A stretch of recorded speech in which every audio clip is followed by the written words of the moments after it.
All right, we're Patreon exclusive. This is my first segment doing something like this, so I'm This is really the first time that I've ever been on a Patreon exclusive anything. me too. Awesome. So I want to do the overflow for the episode. There's always more that people have to talk about in their lives, and I feel like we got Marty England here, the Continuum Arts Collective, and his band The Reconstructed, and we filled up the segment that was on the air, which you can check out in the podcast feed on the New England Take on Apple, Google, Spotify, the whole nine yards. Um, I didn't want to miss out on talking about this bit too here because we hinted about Marty's journey in music in the full segment, but I mean, what made you start to appreciate music as a kid? I think the thing that got me into it was I bought my first record when I was 5. I bought Beach Boys' Endless Summer, and my parents had bought me this little blue turntable. And man, I wanted to be a singer, and I had a speech impediment when I was a kid. So the main reason I actually started playing guitar when I was 11 was because I couldn't ever imagine myself singing because I couldn't even talk, you know, never mind sing. Meanwhile, Yeah. So I started playing guitar, and then we started a garage band, and we had 3 guitars. This is age like 13 or 14 maybe. 3 guitar players and a drummer, no singer. So we would just play like just bang on the like same 4 songs over and over. And one day, my friend Scott showed up, and his dad played in a band in the '60s, and he had this crappy PA that he showed up with, and he had this one of those old microphones that used to fold in half, and he grabbed the stand and he put it in front of me, and he's like, "Marty, we all talked, and because you write the songs, we want you to be the singer." democracy in action. Yes.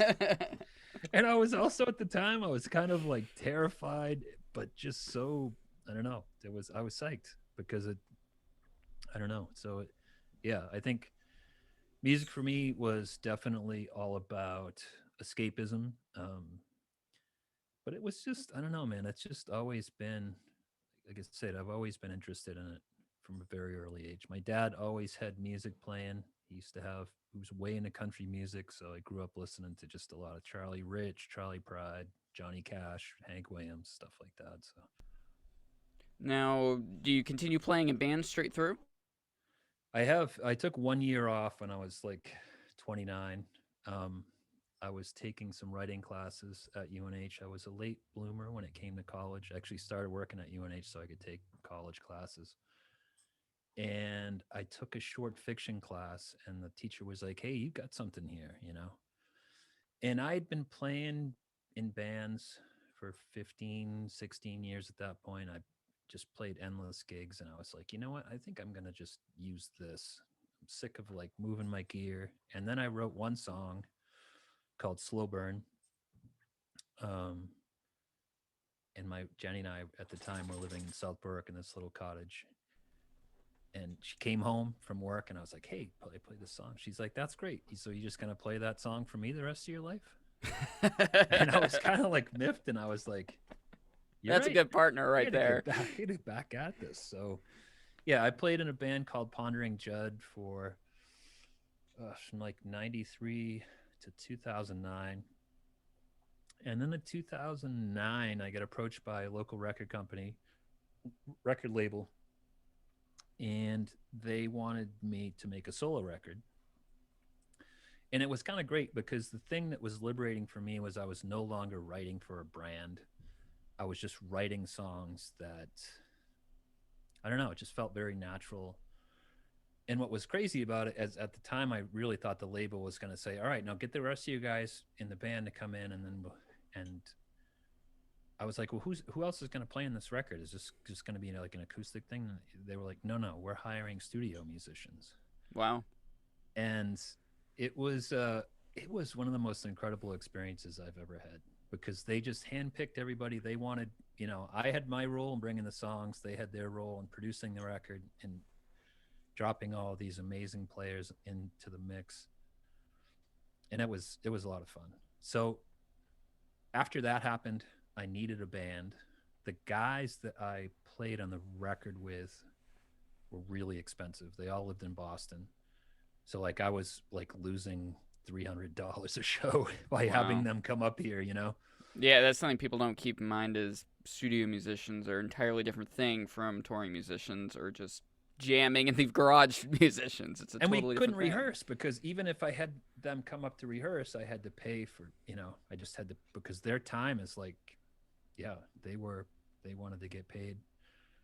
Um, so two of the people that I had playing that I've been playing with since 2008 now, Jesse and Courtney, um, super good friends of mine. They're married. They've got a beautiful child named Leo.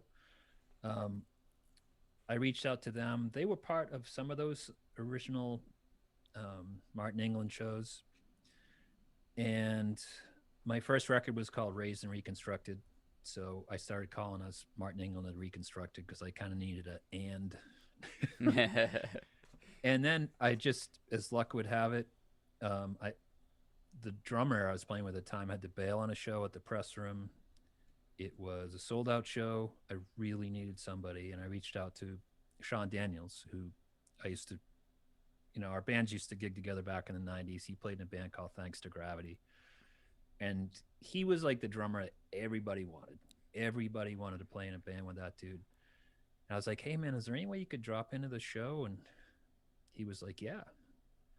So he came, played the show, and then afterwards, I was like, "Dude, what are you doing right now?" Like, he's like, "I'm not doing anything. I'm between bands. Let's do this." So, friend Andrew Russell, who plays bass, he kind of, I was playing. Our Pondering Judd used to play with a band called the Molines. Again, similar situation. We needed a bass player last minute. I reached out to Andrew, who I really didn't know very well. Um, By the way, one of the best ways that you could ever get to know anybody is to play music with them because there's a Totally. Totally. communication there that just doesn't, you can't verbalize. So for the last, I think we're now running on 8 years. It was Martin England and the Reconstructed, and eventually it's just the Reconstructed You gotta now. go modern. Come on, it's different in the late 2010s. We got rid That's of right. the like Pat and the Hats. Got Pat and the rid of hats. Pat. It's the hats, right? Yes, now Yeah, just the hats. yeah. That's So cool. we've been gigging. It's interesting because the older I get, the less I want to like play until 2 in the morning. I don't want to do that actually at all. I value a good night's sleep. Um, but one of the things I wanted to just talk about briefly was that just to bring CAC back into it, um, is the fact that during this pandemic, we lost our ability to fundraise. So we bought all this like live stream gear. We have a great space to live stream from. We have this huge barn. We have a full stage in there with a full back line. So we started having bands come in and we started doing live streams. And, you know, my band was a huge part of that. We've had Young Frontier play it. We've had Tristan Omen play it. We've had Truffle play it. Soggy Po Boys, all those bands. And then in the fall, we had partnered up with some friends, Mike Effenberger and his wife, Amanda. We produced a whole series called Winter Warmer series that we filmed it in the fall, and their thought was people are going to miss live music over the winter, so they released it. Last episode was just last week, but you can still get tickets for that. So seacoastmusicsupport.com. And then in January, it was like right around the election, I started getting a really deep funk, like wondering where our country was heading, really getting concerned about things, really got kind of super depressed. And I didn't really know. I'd kind of stopped playing a little bit. Wasn't playing like I play every day for the most part. Write every day. Try to write something every day.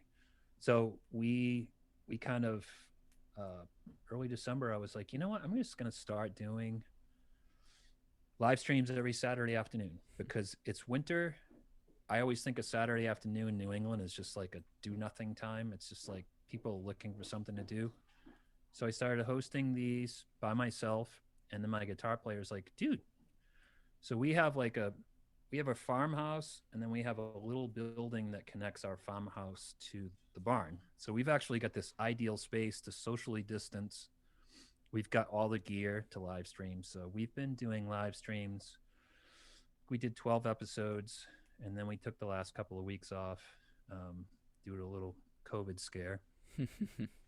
But yeah, it's still writing. We just recorded.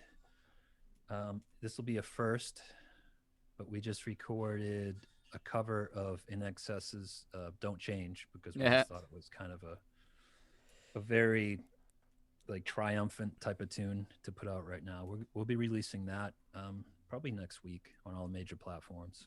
Awesome. Yeah, shoot me a link when you do, and I'll put that in our feed for the New England Take. You can find out more about our band. You can hear our band at thereconstructed.net. We're on Apple Music, Spotify, Amazon, YouTube. And you can actually watch all the live streams I was talking about. If you go to YouTube and just search on Continuum Arts Collective, it will bring you to our page. You know, one of the disappointing things about Google, among many things, is that I contacted them. I'm like, hey, how do we get our own vanity URL? And they're like, well, you got to have at least 100 subscribers. I was like, okay, good. So I did this major push. Now we have like, I mean, we have like 250 or something. Yeah. And I'm like ready for this vanity URL to no. So it's this, huge URL Yeah, that just I a can't disaster. Really, just have to go to YouTube and search on Continuum Arts Collective or The Reconstructed, and it will take you to our stuff. Yeah, it was funny the last couple months. I feel like musicians, now that they got past the election, the new year started. It's the new year. We're going to do this again. I saw there were probably 5 musicians I'm friends with on Facebook. I just need 20 more followers so I get that vanity URL. Just please go to YouTube. You're on there. Please. That's right. And I think one of the great things about it is that I've never been comfortable on camera. When we first started doing these live streams, I was like, "Hi." Oh yeah. Unnatural, and it's kind of become very natural. I think that the live streams and just the combination of being on Zoom calls all day at work. But yeah, it's gonna help me as a videographer. It's like I do a lot of that, and suddenly people are like, oh, they're used to just reading something off a Word document as they're looking in the camera, and so they can figure out the teleprompter thing a little quicker. Yeah, that's nice. Yeah, absolutely. And I think what's going to be cool is that I think moving forward, like for our nonprofit, we have this gear now. We're going to continue to do like hybrid events where Definitely. we have the gear. So it's like, why not do stuff that's a little smaller, a little bit more intimate, but also be able to have people watch from home? Because I think I know people are probably like thinking like, I'm so sick of watching virtual concerts, but it's not been the case with our live streams. People tune in every week. People passively listen. I mean, that's the whole market the online gamer community is built on. It's built on people aren't there watching it for 8 hours that they're playing. Right. But they're just like a little tune in. It's like, oh, he's doing this, and they'll go about their day, and then they'll come back after running an errand or something. So okay, it was like, what are they listening to? And you pick up music, or and I think music really needs to start getting in that space. It does, and I the other thing that we realized last fall was great. We had a local brewery name a beer after us. It's Corner Point Brewing Company over in Berwick, Maine.